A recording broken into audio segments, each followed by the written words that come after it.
নমস্কার বন্ধুরা, প্রথমেই সবাইকে জানাচ্ছি পবিত্র রমজানের অনেক শুভেচ্ছা।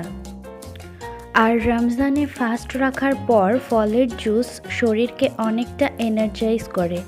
তার জন্যই আমি আজ ইফতার স্পেশাল তরতাজা তরমুজের রেসিপিটা নিয়ে এসেছি। এটা অল্প উপকরণেই তৈরি হয়ে যাবে, কারণ এখন লকডাউন চলছে, সেদিকেও নজর রাখতে হবে। আর আমি এটা বানানোর জন্য একটা গোটা তরমুজকে টুকরো টুকরো করে কেটে 2 থেকে 3 ঘন্টার জন্য ফ্রিজে রেখে দিয়েছিলাম। এবার একটা ব্লেন্ডার জারে ঠান্ডা করা তরমুজটা দিয়ে দেব। তারপর একে একে দিয়ে দেব। এখানে আমি 1 কাপ টক দই নিয়েছি, আর সরি এটা শ্যুট করা হয়নি।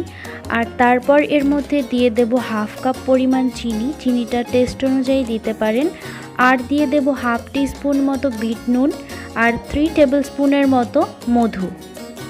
আর সব শেষে 10 থেকে 12টা আইস কিউব দিয়ে দেব। দিয়ে খুব ভালোভাবে ব্লেন্ড করে নেব। আর এটা আমি 5 জনের মতো বানিয়েছি। আমাদের ব্লেন্ড করা হয়ে গেছে। আর কমেন্ট করে জানাবেন তরমুজ কার ফেভারিট। এবার গ্লাসগুলোকে আমি একটু ডেকোরেট করে নেব। তার জন্য একটা প্লেটের উপর জল নিয়ে গ্লাসের কাঁদাগুলোতে জল বুলিয়ে নেব, আর তার উপর একইভাবে নুন লাগিয়ে নেব।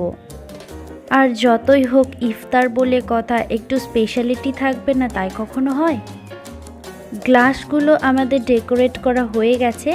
এবার আমরা জুসটাকে গ্লাসের মধ্যে ঢেলে নেব। আর আরেকটু ডেকোরেট করার জন্য আমি এখানে 2 টুকরো তরমুজ নিয়েছি, যেগুলোকে আমি গ্লাসে গেঁথে দেব।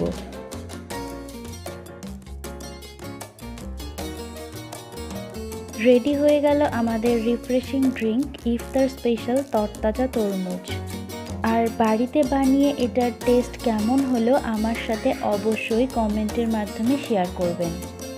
আর যদি ভিডিওটা ভালো লেগে থাকে, আরও এরকম নতুন নতুন ভিডিও দেখার জন্য আমার চ্যানেলটাকে অবশ্যই সাবস্ক্রাইব করবেন। Thanks for watching.